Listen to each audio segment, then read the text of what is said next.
भर्खरै मात्र 1 लाख रुपैयाँ जरिवाना थियो, त्यो तिरेर बाहिर निस्किँदै गरेको यो दृश्य हो। दर्शकले तपाईँले देखिरहनु भएको छ। एउटा नगरपालिकाले गरेको निर्णय हामीले मान्दैनौँ भन्न पाइँदैन। अब यसका लागि महानगरपालिकालाई पनि हामी धन्यवाद भन्छौँ। विदेशी एजेन्टहरूले यहाँ ठुलो कुरा गर्नु सुहाउँदैन, सिधा कुरो। एमाले पनि पार्टी हो र भन्नु, त्यो त अराजकहरूको झुन्ड हो।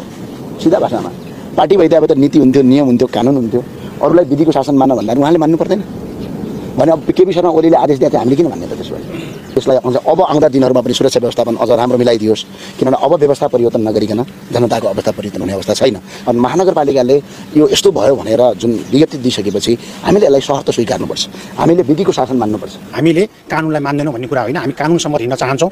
हामीले गल्ती गरेका कमी कमजोरी गरेका कुरामा हामी सच्चिन पनि चाहन्छौँ, किनभने सच्चिँदैमा र सिक्दैमा मान्छे कहिले पनि सानो हुँदैन। अब हेर्नुहोस्, हामी कुनै राजनीतिक दलको नाम त लिँदैनौँ। जो कहिल्यै पनि जरिवाना उहाँले गरेको फोहोर गरिसकेपछि, क्षति पुर्याइसकेपछि त्यो जरिवाना तिर्नुपर्छ। कानुनी राज्यमा कानुनको परिपालना गराउनुपर्छ। के भने उहाँले गरेको गल्तीलाई स्वीकार गरेर यहाँ आएर तिरिसक्नु भएपछि उहाँलाई धन्यवाद दिन चाहन्छु।